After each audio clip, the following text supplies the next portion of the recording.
Hello, it's me JKK from JKK for you. ഒരു movie review ആണ്. ബബബ ഭയം ഭക്തി ബഹുമാനം. തിയേറ്ററിൽ നിന്ന് കണ്ടിരുന്നു. ഫസ്റ്റ് ഡേ തന്നെ FTFS കണ്ടിരുന്നു. പിന്നെ ഒന്നുകൂടി പോയി കണ്ടിരുന്നു കഴിഞ്ഞ ദിവസം. എനിവേ നമുക്ക് റിവ്യൂയിലേക്ക് പോവാം. ഭയം ഭക്തി ബഹുമാനം ബബബ. Okay, directed by Dhananjay Shankar, written by Fahim Safar and Noorin Sharif, camera by Armo, editor Ranjan Abraham, then music ഇതിൻ്റെ സോങ്സ് ചെയ്തിട്ടുള്ളത് ഷാൻ റഹ്മാനും BGM ചെയ്തത് ഗോപി സുന്ദറുമാണ്. പിന്നെ ഇത് പ്രൊഡക്ഷൻ ചെയ്തിട്ടുള്ളത് നമ്മുടെ ഗോകുലം ഗോപാലൻ ഏട്ടനാണ്, ശ്രീ ഗോകുലം മൂവീസിൻ്റെ ബാനർ.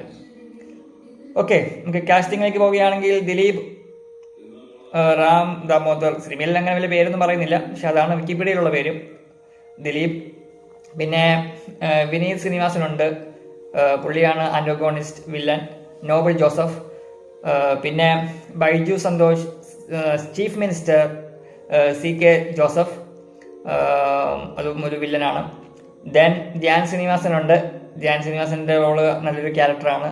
ഗോഡ്സൺ അഞ്ചരക്കണ്ടി.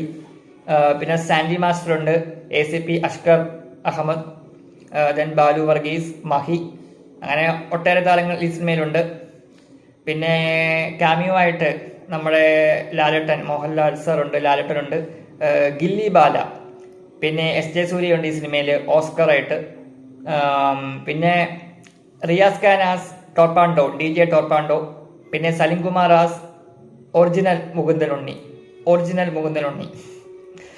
പിന്നെ അങ്ങനെ കുറേ താരങ്ങളുണ്ട് ഈ സിനിമയിൽ. പിന്നെ സിനിമ ഒരു അടിച്ചു പൊളിച്ച് കാണാൻ പറ്റുന്ന ഒരു സിനിമയാണ്. വലിയ കഥയൊന്നുമില്ല, ഒരു ഓളത്തിലിരുന്ന് കാണാം, അത്രേ ഉള്ളൂ. FTFS ഒക്കെ നല്ല രസമുണ്ടായിരുന്നു. ഒരു ഇൻ്റർവെലിനോടൊക്കെ എത്തുമ്പോഴുള്ളൊരു DJ സോങ് വിത്ത് ഫൈറ്റ്, അതാണ് ഈ സിനിമയിലെ മെയിൻ ഹൈലൈറ്റ്. അത് അതിഗംഭീരമായിട്ട് വന്നിട്ടുണ്ട്. ദിലീപ് നല്ലപോലെ ചെയ്തിട്ടുണ്ട് ആ സീന്. ഫൈറ്റൊക്കെ അതിഗംഭീരമാണ്. പിന്നെ ഗില്ലി റെഫറൻസ് ഒക്കെ ഉണ്ട് ഈ സിനിമയിൽ. ഒട്ടേറെ സിനിമകളുടെ റെഫറൻസ് ഉണ്ട് ഈ സിനിമയിൽ. എടുത്തു പറയേണ്ടത് ഗില്ലി. അതിനൊരു വില്ല്, ആ ജിപ്സി ജീപ്പും ആ വണ്ടിയും പിന്നെ ആ പാട്ടും അതിഗംഭീരമായിട്ട് ഈ സിനിമയിൽ വന്നിട്ടുണ്ട്. പിന്നെ ലാലേട്ടൻ്റെ റോൾ ഗില്ലി ബാല, ലാലേട്ടൻ്റെ ഇൻട്രോ ഒക്കെ അതിഗംഭീരമാണ്, നല്ല രീതിയിൽ വന്നിട്ടുണ്ട്. അത് കുഴപ്പമില്ല, ഒരു ലാലേട്ടൻ്റെ കാമിയോ അല്ലേ, കുഴപ്പമില്ല, ഇരുന്ന് കാണാം. പിന്നെ ഈ സിനിമ സെക്കൻഡ് പാർട്ട് ഉണ്ടെന്ന് തോന്നുന്നു. സിനിമയുടെ ക്ലൈമാക്സിൽ ഓസ്കർ ഒക്കെ ആയിട്ട് SJ സൂര്യയുടെ ഒരു കാമിയോ ഉണ്ട് ഇതിൻ്റെ ക്ലൈമാക്സ് ടെയിലെൻഡിൽ. ഇതിന് ബബബ 2 ഉണ്ടോ എന്നറിയില്ല, നമുക്ക് നോക്കാം. അവിടെ കാണിക്കുന്നത് Oscar brothers versus Ghilli brothers എന്നാണ്. ലാലേട്ടനും ദിലീപേട്ടനും ഗില്ലി ബ്രദേഴ്സും പിന്നെ അപ്പുറത്ത് SJ സൂര്യയുടെ ആൾക്കാരും. പിന്നെ ഇതിനൊരു ഫ്ലാഷ് ബാക്ക് ഒക്കെ ഉണ്ട്, അവിടെ സിദ്ധാർത്ഥ ഭരതനൊക്കെ ഉണ്ട്. ഫ്ലാഷ് ബാക്ക് ഒരു വലിയ പഞ്ചെന്നുള്ളൊരു ഫ്ലാഷ് ബാക്ക് അല്ല, ഒരു സെഞ്ചി ഫ്ലാഷ് ബാക്കാണ്. ഒരു ഓളത്തിനൊക്കെ ഇരുന്ന് കാണാം, അത്രേ ഉള്ളൂ ഈ സിനിമ. ബബബ ഭയം ഭക്തി ബഹുമാനം. പിന്നെ പാട്ട് കൊള്ളാം, അഴിഞ്ഞാട്ടം പാട്ട്. തിയേറ്ററിൽ ഒരു ഓളത്തിലൊക്കെ ഇരുന്ന് കാണാൻ ഒരു രസമുള്ളൊരു പാട്ടാണ് അഴിഞ്ഞാട്ടം.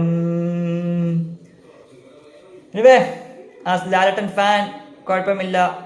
ഒരു ലാലേട്ടൻ്റെ പോർഷൻസ് അതിഗംഭീരമാണ്. പിന്നെ ദിലീപേട്ടൻ ഇതുവരെ ചെയ്യാത്ത തരത്തിലുള്ളൊരു കുറച്ച് മാസി സീൻസ് ഒക്കെ തന്നെ ഈ സിനിമയിലുണ്ട്.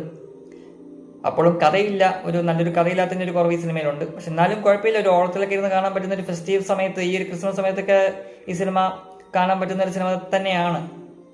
എനിവേ യൂത്തിനൊക്കെ ഈ സിനിമ കുറച്ചൊക്കെ ഇഷ്ടപ്പെടും. പിന്നെ എല്ലാവർക്കും ഇഷ്ടപ്പെടുമെന്ന് അറിയില്ല. എന്നെ സംബന്ധിച്ച് ഈ സിനിമ വലിയ കുഴപ്പമില്ലാത്തൊരു സിനിമ തന്നെയാണ്. എനിവേ ഭയം ഭക്തി ബഹുമാനം റിവ്യൂ നമ്മളിവിടെ നിർത്തുകയാണ്. എനിവേ കുഴപ്പമില്ല, one time watchable. Bye bye.